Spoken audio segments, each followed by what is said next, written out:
और पेंड्रा से बड़ी खबर, जहां मरवाही वन परिक्षेत्र में 3 हाथियों का उत्पात देखने को मिला। कई किसानों की फसलों को नुकसान पहुंचाया है। ग्रामीणों के घरों को तोड़ा, घर में रखे अनाज को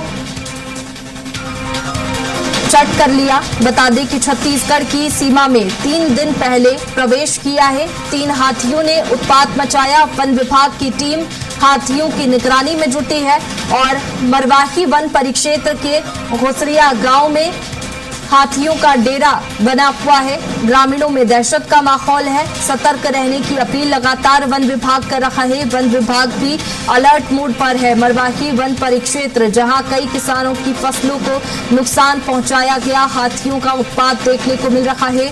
3 हाथियों ने उत्पात मचाया, ग्रामीणों के घर तोड़े और पूरा अनाज भी खा लिया। घुसरिया गांव में हाथियों का डेरा लगा हुआ है। ग्रामीणों में दहशत का माहौल है। सतर्क रहने की अपील की गई है। और ज्यादा जानकारी के साथ विपत हमारे साथ में जुड़ चुके हैं। विपत, फिलहाल वन विभाग की ओर से क्या चेतावनी दी गई है और हाथियों को लेकर के क्या प्रयास किए जा रहे हैं, क्योंकि उत्पात मचा रहे हैं हाथी? जी बिल्कुल, वन विभाग की तरफ से लगातार निगरानी की जा रही है। हाथियों के आसपास इलाके में मुनादी भी कराई जा रही है। लेकिन जिस तरह से अभी खेती किसानी का सीजन चल रहा है, लोग अपने खेतों में धान की रोपाई करने के लिए, धान फसल लगाने के लिए पहुंच रहे हैं। ऐसे में वन क्षेत्रों में भी और खेत खलिहान में भी लोग खेती किसानी को लेकर पहुंच रहे हैं। तो यह हाथियों का 3 हाथियों का जो दल है घुसरिया के आसपास डेरा जमाया हुआ है और आसपास इलाके में जो है विचरण कर रहा है, जिससे लोगों में दहशत बना हुआ है। फिर भी किसी तरह लोग अपने खेती का काम कर रहे हैं। लेकिन जिस तरह से हाथियों ने लोगों के घरों को तोड़ा है और घर में रखे अनाज को भी चट किया है और उस तरह से कहीं न कहीं हाथी आक्रामक होते जा रहे हैं, तो लोगों में दहशत का जो माहौल है बना हुआ है और लोग दहशत के साए में जीने को मजबूर हैं।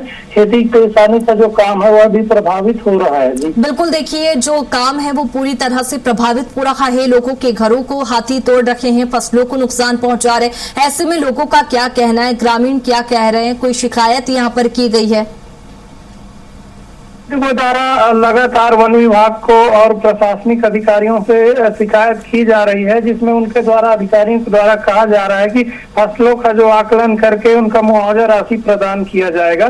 लेकिन जिस तरह से किसान अपनी जो फसलों को खेतों में लगाते हैं और अच्छे फसल उत्पादन के लिए जो मेहनत करते हैं और आधुनिक खेती का भी उपयोग करते हैं, तो कहीं न कहीं किसानों का जो आस है, जो सपना है, तो जिस तरह से यह मुआवजा राशि मिलता है किसानों को, तो कम मुआवजा राशि कम से कम मिल पाता है और किसानों का जो उम्मीद रहता है फसल लगाने के बाद जो फसल मिलने की, वह उम्मीद जो है खत्म हो जाता है। तो निश्चित ही किसानों का लगातार कई वर्षों से देख रहे हैं हम, हाथियों की मौजूदगी से फसलें नुकसान हो रही है। बिल्कुल, देखिए शिकायत तो ग्रामीणों की ओर से की गई है, लेकिन देखने वाली बात होगी कि प्रशासन और वन विभाग क्या कुछ एक्शन लेते। बहुत शुक्रिया आपका तमाम जानकारी के लिए विपत।